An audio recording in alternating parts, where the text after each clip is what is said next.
कुड़ियाथम पेरनामपट्टू सड़क पर नेल्लूर पेटी के पास सड़क किनारे रह रहे अनुसूचित जाति के लोगों को खाली करवाने के लिए जल संसाधन विभाग और संबंधित विभागों के द्वारा दबाव डाला जा रहा है, जहां आसपास के क्षेत्रों में प्रभावशाली लोगों को पट्टा प्रदान किए जाने के बावजूद आज तक हमें पट्टा नहीं दिया गया है। इसके विपरीत हमें खाली करने के लिए भारी दबाव बनाकर अनुसूचित जाति के लोगों के साथ धोखा और अत्याचार किया जा रहा है।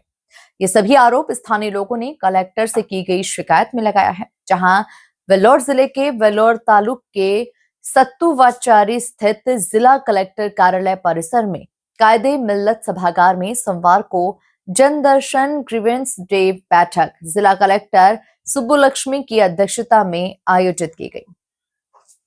आपको बता दें कि इस बैठक में वेल्लोर जिला कुड़ियाथम तालुक के पेरनामपट्टू रोड नेल्लूर पेट्टी के पास सड़क किनारे रहने वाले अनुसूचित जाति के लोगों ने शिकायत दी कि जल संसाधन विभाग और संबंधित अधिकारी उन्हें जबरदस्ती हटाने के लिए अत्यधिक दबाव बना रहे हैं, जहां कुड़ियाथम तालुक के नेल्लूर पेट्टी के आसपास प्रभावशाली लोगों को पट्टा दिया गया है, लेकिन आज तक हमें पट्टा नहीं दिया गया। उल्टा हमें खाली करने के लिए मजबूर किया जा रहा है और अनुसूचित जाति के गरीब लोगों को सताया जा रहा है। संवाददाता राज बाबू की रिपोर्ट। உங்களுக்கு உதவியாக நாங்கள் வந்து முடிவெடுக்கிறோம் சொல்லி இருக்கிறார்கள். நம்மளுடைய மாவட்டத்தோட மினிஸ்டர் நீங்க சொல்ற டிபார்ட்மெண்டோட மினிஸ்டர் தான் துரைமுருகன். அவர் எதனா பார்த்து இந்த மாதிரி மனு கொடுத்து அவர் சந்திக்கிறதுக்கு இப்போ மாவட்ட ஆட்சியர் வந்து நேரில் ஆய்வு செஞ்சு அவங்க ஒரு அறிக்கை கொடுக்க போறாங்க. அவங்களும் இப்போ ஆய்வு பண்ணாத பட்சத்துல நீங்க அவரை பார்க்கறதுக்கான பாசிபிலிட்டிஸ் எதனா இருக்கா? முயற்சிக்கிறோம். அவரை சந்திக்கிறதுக்கு நாங்கள் முயற்சித்துக் கொண்டிருக்கிறோம். நாடாளுமன்ற உறுப்பினர்களை சந்திக்க முயற்சித்தோம். இந்த விவரம் அவருக்கு அவருடைய இணையதள பேஜுக்கு நாம் அமைச்சிருக்கிறோம்.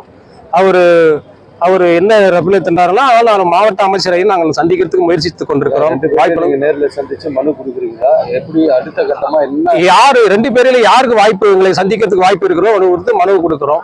அவரிடத்துல நாங்கள் இந்த கவனத்தை இந்த செய்தியை சந்திக்கிறதுக்கு தயாராக இருக்கிறோம். 80 ஆண்டுகளா அங்க வசிச்சு வரீங்க, திடீர்னு வந்து இந்த மாதிரி காலி பண்ண சொல்றதுனால பசங்களோட பள்ளியை வந்து படிப்பை வந்து கேள்விக்குறியா இருக்கு.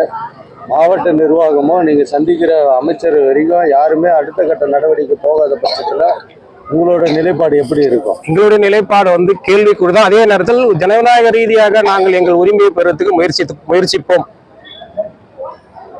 எப்படி போராட்டங்கள் அறிவுறுத்தீங்களா? மாவட்ட நிர்வாக போராட்டத்தின் மாவட்ட நிர்வாக கவனத்துக்கு கொண்டு வந்துட்டோம். அமைச்சர் மூலியமாக நாடாளுமன்ற உறுப்பினர் மூலியம் கவனத்துக்கு கொண்டு போகும். எங்களுக்கான நீதி வழங்க கேட்க பெறுவதில் நாங்கள் தொடர்ந்து முயற்சிப்போம். இப்போ நீங்க இருக்கிற இடம் வந்து நீர்நிலைக்கு சம்பந்தப்பட்ட இடம்னு சொல்றாங்க, அது உண்மையா? நீர்நிலைக்கு சம்பந்தமான இடமும் இருக்கிறது, பொதுப்பணித்துறைக்கு சம்பந்தமான இடமும் இருக்கிறது. ஆனால் நீர் கொட்டுவத இடத்துலயோ நீர் தேங்கி நிற்கிற இடத்துல நாங்கள் குடியிருப்பு இல்லை, ரோட்டு ஓரமாக இருக்கிறது. அதுக்கு சம்பந்தம் கிடையாது. அது எங்களுக்கு பக்கத்தில் இருக்கிற நிறுவனம், வியாபார நிறுவனம், பெட்ரோல் பங்கு, குடியிருப்பு, மெத்தை குடியிருப்பு எல்லாம் பட்டா வழங்கி இருக்கிறார்கள். அதே போல் எங்களுக்கும் எங்கள் குடியிருப்புகளுக்கு அரசாங்கம் பட்டா வழங்க வேண்டும். அதற்கு மாவட்ட ஆட்சித்தலைவர் முயற்சிக்க வேண்டும். நான் இப்ப சொன்னீங்கல்ல, வணிக நிறுவனங்களுக்கு குத்துக்கிறாங்களா குடியிருப்புகளுக்கும் வணிக நிறுவனங்களுக்கும் மெத்தை குடியிருப்புகளுக்கும் அரசு பட்டா வழங்கி இருக்கிறது.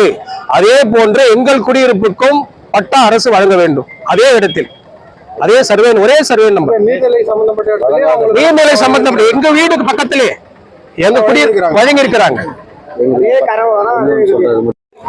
பட்டா வழங்காத பட்சத்தில் அரசு எங்களுக்கு வழங்கி இருக்கிற ரேஷன் கார்டு, ஆதார் கார்டு அனைத்தும் நாங்கள் திருப்பி ஒப்படைக்க தயாராக இருக்கோம்.